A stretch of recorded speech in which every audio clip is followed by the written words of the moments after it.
If you're thinking, should I upgrade my Air 3 to the just released Air 3S?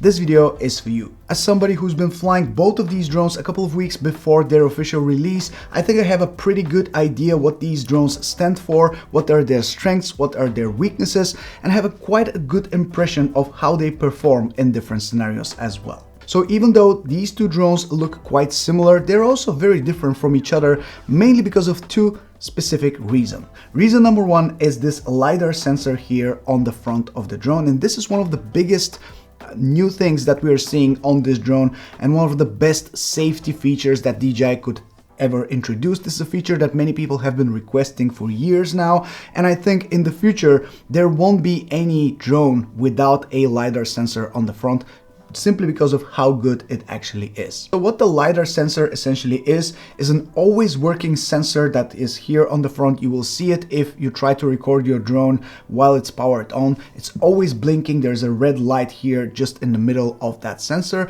and it's sending signals front and back at all times, looking for obstacles in the perimeter around the drone. If it happens to detect an obstacle, it will go over it, so it will raise its altitude, working together with the other 6 obstacle avoidance sensors that we have here on the drone. So we have 2 on the front, 2 on the back, and 2 on the bottom of the drone, which is exactly the same case for the Air 3 as well. The only thing missing here is the LiDAR sensor. The power of the LiDAR sensor is when it's dark outside, because of how it's able to detect the obstacles. The cameras here that we have on the obstacle avoidance sensors are not going to work well if you're flying in dim and dark conditions where even you cannot see anything, let alone the drone. And in that situation, if you are returning to home, for example, and there are branches, there are anything that is on the way of the drone will be able to detect it and go over it, preserving its fullness and its capacity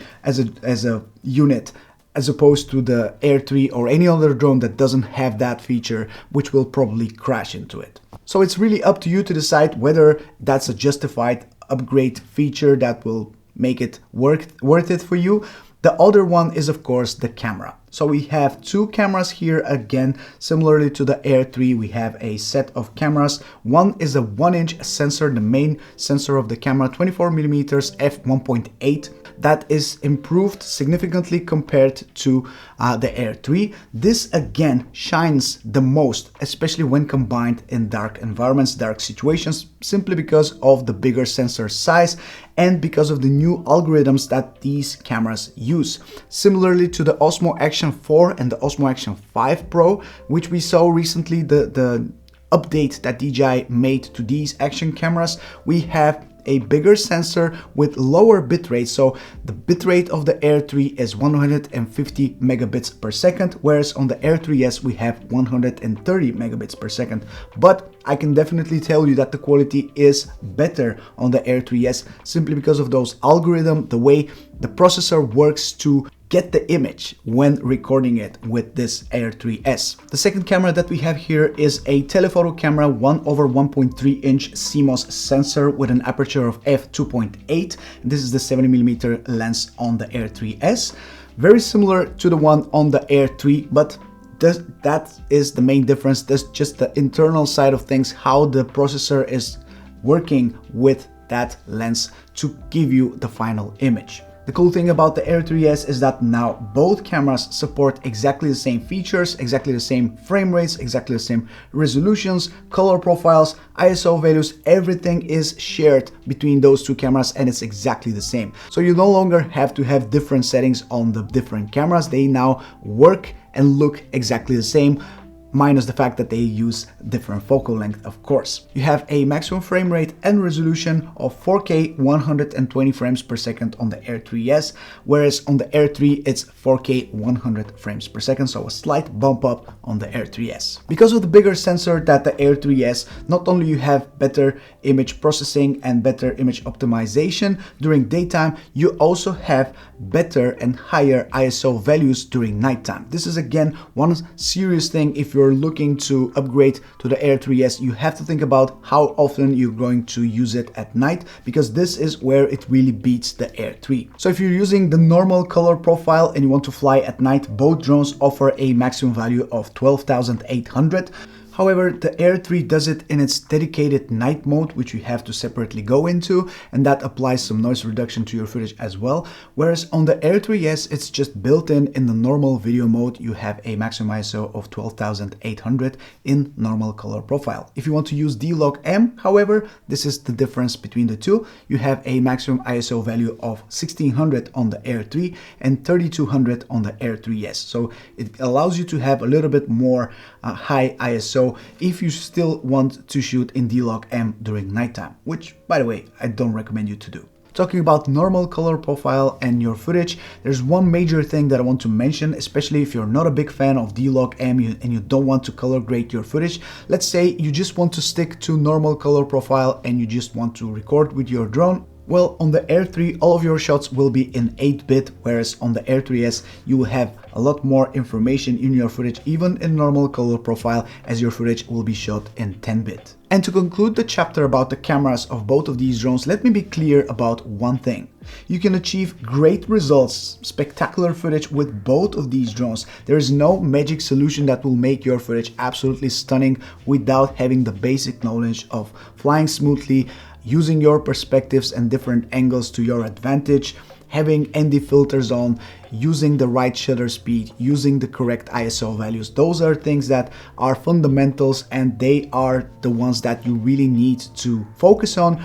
The other is just small bumps, tweaks, and settings that, of course, are incremental updates and they make the whole experience better, but it's not the thing that will make your footage all of a sudden looking fantastic. Just throwing it out there, just so you know, maybe some of you need to hear this. There are two more things I need to talk about before I let you go, and first we have the internal storage, which on the Air 3 is 8 GB, which is fine for a few photos here and there, maybe a few videos or hyperlapse, and it's fine for a day of shooting. However, the Air 3S comes with a massive 42 GB internal storage, so that can save you in case you forget to insert your SD card. Even if you don't have an SD card, you can still go and fly straight away and not worry about getting the drone full and reaching its maximum capacity. That's plenty of storage space for a few days of shooting, depending on how much you film, of course. And finally, the prices. The prices are pretty much identical when it comes to the single combo of these drones. So it's $10.99 for just the drone, the remote, and one battery. And the remote is the basic one, the DJI RC-N3.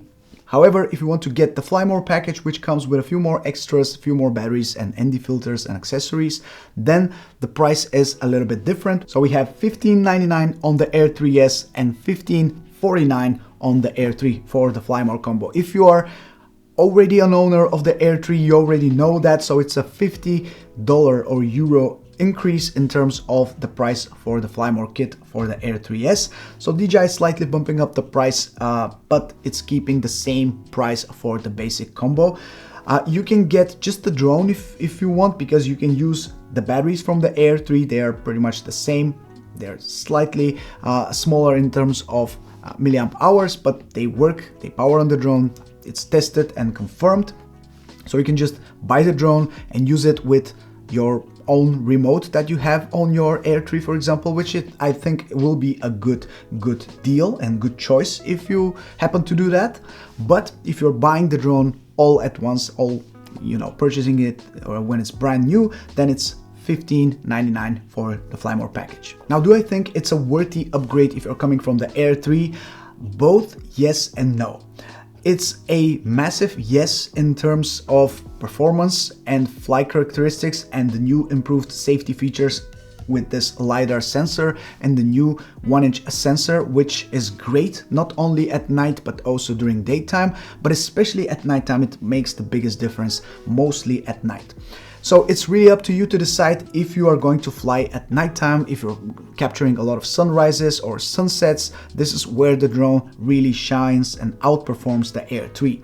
In all other scenarios though, they are pretty much identical. It's an S version, so of course this brings incremental updates. It's not a massively new and improved drone, it's a slightly better drone, which of course you have to understand. If you're a person who is not flying regularly to capture sunsets or sunrises or flying at night, then maybe it's not worth upgrading to the Air 3S just so you get those LiDAR features and the 1-inch sensor on the main camera. However, if you're coming from the Air 3 but you want to explore some new features and new technology from DJI, you want to have the latest, then of course it's worth it. It's not a bad drone at all. It's actually probably going to be my main drone from now on because it's smaller and it has the same power as the Mavic 3 Pro, which has been my favorite drone ever, but I think it will be slowly replaced by the Air 3S just because of everything that brings into it and how much it actually pushes things forward with this new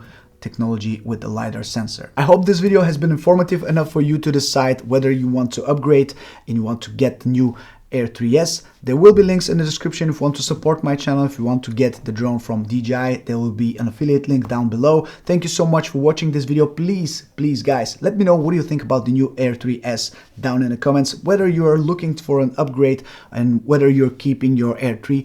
Do let me know down below because I love hearing back from you. This is Mike from Drone Supremacy. Thank you so much for sticking with me until the end of the video. I'll catch you very soon in my next one. Take care and goodbye.